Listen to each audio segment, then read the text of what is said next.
Israel pummeled by winter storm front. Netanyahu holds meeting to prepare for worst-case scenario. Mastermind behind murder of 3 West Bank teens sentenced to life. And Declaration of Independence photographed with preservation technology.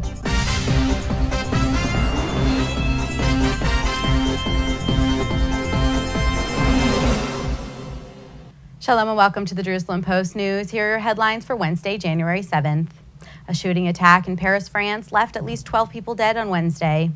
Black-hooded gunmen shot dead at least 12 people and injured dozens of others at the offices of the satirical newspaper Charlie Hebdo. Among the dead were journalists and policemen. French President Francois Hollande said that the shooting was definitely a terrorist attack. The newspaper had been firebombed in the past and was known for having published cartoons making fun of Muslim leaders and the Prophet Muhammad. The government announced it was raising France's security level to the highest notch. A heavy winter storm pummeled Israel on Wednesday from north to south. On Wednesday morning, about 5,000 homes didn't have power, and damage to structures was caused by wind and falling trees. The Jerusalem Post's environment and energy reporter Sharon Udassin is on the phone with us for some insight. So Sharon, what's the latest on the storm? Already on Wednesday morning, residents of the country's northern mountains, particularly in the Golan Heights, woke up to piles of snow. Hail, heavy rains, and thunderstorms battered the rest of the north and the center, with sand and dust storms impacting the country's south. Schools were preemptively canceled for Wednesday in Jerusalem already on Tuesday night, and police are now preparing to close the access roads to the city whenever deemed necessary. Looking at the extensive preparation taking place for this year's storm, I'd say the country is much more ready to face the challenge over the next couple days than last year, when motorists were stuck in freezing temperatures for hours upon hours, and mass electricity outages impacted residents around the country. Again, we will see how all of the country's emergency services continue to operate and cooperate throughout the rest of Wednesday, Thursday, and throughout the weekend. Thanks, Sharon.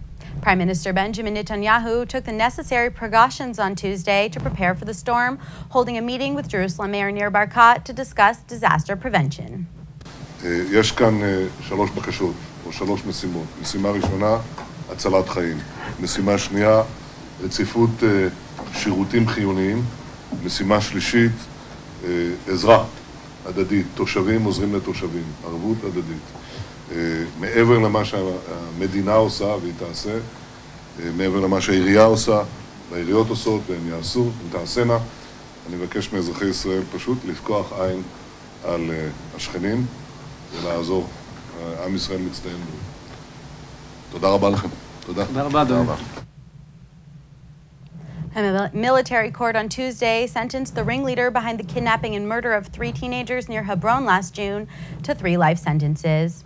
Hussam Hassan Kawasmi was convicted last week based on his confession of planning and financing the attack, including receiving 200,000 shekels from Hamas in the Gaza Strip, purchasing and providing weapons for other terrorists, hiding bodies, and destroying evidence. On June 12th, Hamas members kidnapped and killed Gilad Shayer, Naftali Frankel, and Ayal Yifrach as they waited for a ride outside the Alon Shvut settlement in the West Bank.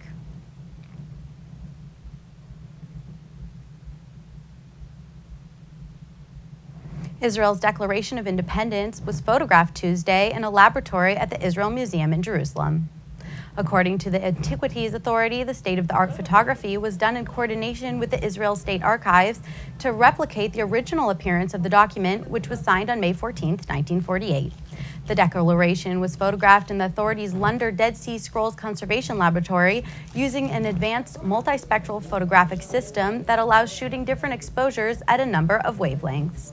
The process, which captures the visible region to the near-infrared region of the document spectrum, will provide information regarding the texture of the document from which the scroll is made, including its ink and typography surface. And that's all for today. We'll be back tomorrow with more headlines. For now, shalom from the Jerusalem Post studios.